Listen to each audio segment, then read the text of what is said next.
दंतेवाड़ा में सुरक्षा बलों और नक्सलियों के बीच मुठभेड़ हुई। बताया जा रहा है कि मुठभेड़ में कई नक्सली जख्मी हुए हैं। जानकारी के मुताबिक सर्चिंग अभियान के दौरान भैरमगढ़ और इंद्रावती एरिया कमेटी के नक्सलियों से सुरक्षा जवानों पर AK-47, इंसास और SLR जैसे आधुनिक हथियारों से फायरिंग की गई।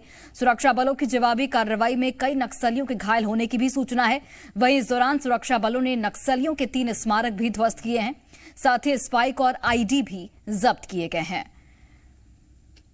तो अब देखिए, सुरक्षा बलों और नक्सलियों के बीच मुठभेड़ हुई, जिसमें कई नक्सलियों के घायल होने की भी सूचना निकलकर सामने आ रही है। जो कुछ हुआ है कल, इसमें हमारे जवान शहीद हुए, उनके चरणों को नमन करता हूं और सरकार हर समय उनके परिवार के साथ होगी। राज्य की सरकार और केंद्र की सरकार में जो कुछ प्रावधान है, बहुत अच्छे प्रावधान है, वो सारे प्रावधान पूरे किए जाएंगे। परंतु कल की घटना का विषय ये है कि एक बड़ी जीत जवानों ने दर्ज की है। उस स्थान पर जहां कुछ भी जाना संभव नहीं था, वहां पर विकास का कैंप लगा।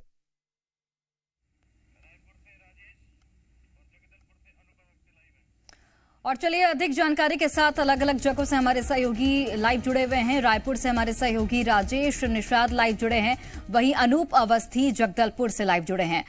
अनूप, सबसे पहले मैं आपके पास आना चाहूंगी, चूंकि जगदलपुर में ही यहाँ पे कार्यक्रम की जो शुरुआत है, शहीदों को श्रद्धांजलि देने की, उसकी शुरुआत हो चुकी है।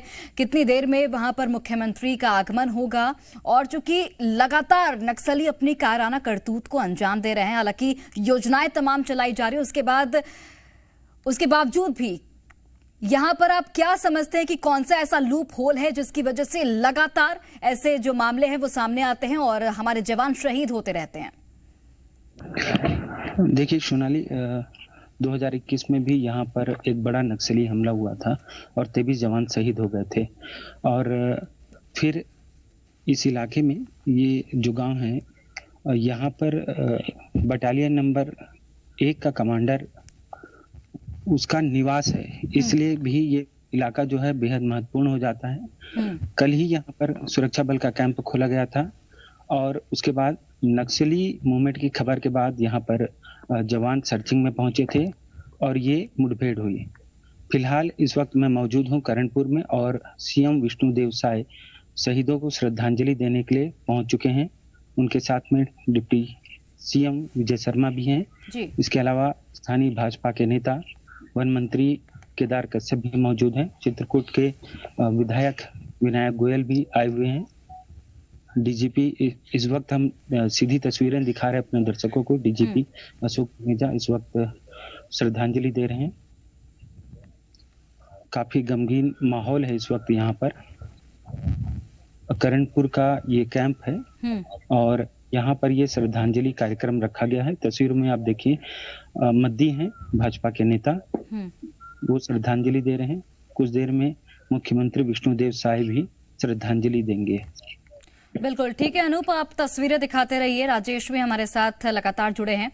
राजेश, चूंकि यहाँ पर नक्सली लगातार अपनी कायराना करतूत को अंजाम देते हैं, हालांकि विष्णुदेव साय की ओर से ये कहा गया साफ तौर पर कि अब नक्सली जो हैं वो अपने अंतिम सांसें गिन रहे हैं, नक्सलवाद जो है वो अपने अंतिम पड़ाव पर है और नक्सलवाद को किस तरीके से जड़ से खत्म करना है, उसके लिए तमाम योजनाएं भी सरकार की ओर से चलाई जा रही हैं।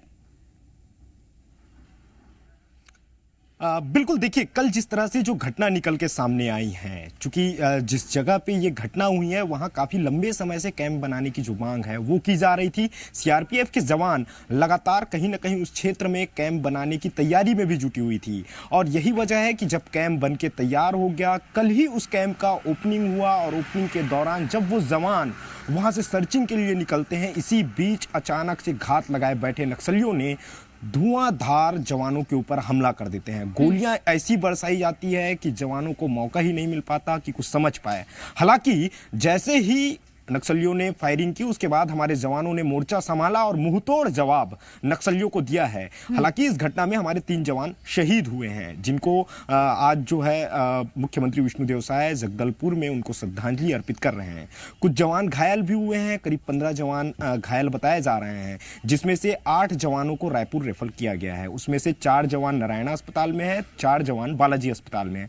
इन तमाम जवानों से मुलाकात करने के लिए खुद प्रदेश के मुखिया विष्णु विष्णुदेव साय अस्पताल पहुंचे। उनके साथ में डिप्टी सीएम विजय शर्मा और वन मंत्री केदार कश्यप भी पहुंचे थे। देखिए, केदार कश्यप उसी इलाके से आते हैं, बस्तर क्षेत्र से आते हैं वो, तो ऐसे में उनका पहुंचना भी लाजमी है। लेकिन जिस तरह से ये जो घटना निकल के सामने आई है, देखिए इसमें सबसे प्रमुख नाम मैं आपको बता दूं जो शहीद हुए हैं जवान, जो शहीद जवान है उसमें देवंशी है जो तमिलनाडु का रहने वाला है। इसके अलावा पवन कुमार जो अपने मध्य प्रदेश के भिंड जिले का रहने वाला है, और साथ साथ लामधर सिन्हा ये असम के चिरांग के रहने वाले हैं। देखिए, लामधर जो है सीआरपीएफ का जवान है। इसके अलावा जो 2 जवान जो शहीद हुए हैं वो कोबरा बटालियन के जवान हैं। लेकिन जो घटना निकल के सामने आई है उस पे कहीं ना कहीं जो हमारे जवानों ने भी पूरे मुस्तैदी के साथ नक्सलियों का सामना किया, उनको कहीं ना कहीं पीछे धकेलने के लिए मजबूर कर दिया था। देखिए, मौका बहुत कम मिला था, जो जानकारी निकल के आ रही है। देखिए, जवान जो है उस कैंप से केवल निकले थे सर्चिंग के लिए, अचानक कैंप से बाहर निकलते ही नक्सली जो है उनके ऊपर हमला किए हैं। और ये वही जगह है जिस जगह पे 2021 में हमारे 23 जवान शहीद हुए थे। और ऐसे में वो इलाका काफी अंदरूनी इलाका है, और हिड़मा जो नक्सलियों का एक बड़ा लीडर माना जाता है, तो टेड़का गुलम जो इलाका है वो हिड़मा का इलाका माना जाता है, और काफी बड़ी तादाद पे हिड़मा का जो ग्रुप है वहां पे सक्रिय है, और नक्सली बड़ी तादाद पे वहां पे लगातार मूवमेंट करते आए हैं। यही वजह है कि वहां लगातार नक्सली जो है अपने बड़ी घटना को अंजाम देते आए हैं, और इस बार भी नक्सली इस घटना को अंजाम दिए हैं। लेकिन हमारे जवानों ने मुंहतोड़ उन्हें जवाब दिया है, और बताया ये भी जा रहा है कि करीब 6 से अधिक जो नक्सली हैं वो इस पूरे घटना में मारे गए हैं, और कई और भी नक्सली जो हैं वो घायल होने की खबर जो है वो निकल के आ रही है। हालांकि इस पूरे मामले के बाद कल मुख्यमंत्री विष्णुदेव साय ने भी ये बात कही है कि अब नक्सल जो है, जो नक्सली है वो अंतिम सांस गिनेंगे, पूरी तरह से उनको मुंहतोड़ जवाब दिया जाएगा। देखिए, लगातार डिप्टी सीएम हैं विजय शर्मा, वो भी कहते आ रहे थे कि बातचीत करेंगे, हम बातचीत करके समस्या का हल निकालेंगे, हम उनसे मुलाकात करने चाहते हैं, फेस टू फेस मुलाकात करके बातचीत करना चाहते हैं। यदि वो इस पे भी तैयार नहीं है, सामने नहीं आना चाहते, राजेश, तो वीडियो कॉन्फ्रेंसिंग के माध्यम से हम बातचीत तमाम कोशिशें सरकार की ओर से की जा रही हैं कि नक्सली उनसे बातचीत करें, जो भी समस्याएं हैं, जो भी मांगे हैं उनकी सरकार के समक्ष रखे, सरकार उन पर विचार करेगी। लेकिन उसके बावजूद भी बातचीत न करके ऐसी घटनाओं को अंजाम दे रहे नक्सली, जो कि उनकी कायराना हरकत को दर्शाता है। लौटते हो मैं राजेश आपके पास। अनूप, लगातार आप तस्वीरें चूंकि हमें दिखा रहे हैं कार्यक्रम से जुड़ी हुई, और किस तरीके से जो वहां पर सरकार के मंत्री हैं वो भी शहीदों को श्रद्धांजलि देने पहुंचे हैं। लेकिन अनूप, जिस तरीके से ये पूरा घटनाक्रम घटा यहाँ पर, जिस तरीके से हमने देखा कि हमारे जवानों ने भी मुंहतोड़ यहाँ पर जवाब दिया नक्सलियों को, कई नक्सली भी यहां पर मारे गए हैं। क्या कोई पुख्ता तौर पर जानकारी मिल पाई है कि कितने नक्सलियों के इस पूरे घटनाक्रम में मौत हुई है, और जो 15 जवान जख्मी हैं उनकी स्थिति फिलहाल क्या बनी हुई है? इसे लेकर कोई अपडेट आपके पास है?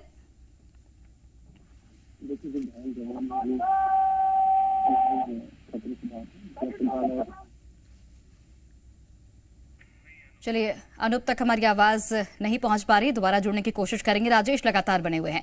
राजेश, चूंकि आप पहले भी बता रहे थे और हम ये देखते भी हैं कि मुख्य धारा से जोड़ने के लिए कई ऐसी योजनाएं चलाई जा रही हैं जिससे नक्सली मुख्य धारा से जुड़े आत्मसमर्पण करें, और उन्हें सरकार राशि भी उपलब्ध कराती है। लेकिन ऐसी क्या वजह है कि उसके बावजूद भी नक्सलियों में कहीं ना कहीं जागरूकता का अभाव नजर आ रहा है, और इसी वजह से ऐसी घटनाएं लगातार सामने आती हैं जहां पर हमारे जवान नक्सलियों के जो कायराना हरकत है उसका शिकार होते हैं, और हमारे जवानों की जो मौत है वो हो जाती है? देखिए, जिस तरह से नक्सली लगातार जो हमला कर रहे हैं, जो नक्सली जो गतिविधियां इस वक्त देखी जा रही है, वो विकास के पैमाने से कोसों दूर उन तमाम आदिवासियों को छोड़ना चाहते हैं, विकास के रास्ते वहां तक ना पहुंच पाए, इसलिए इनकी ओर से लगातार इस तरह की घटना को अंजाम दिया जाता है।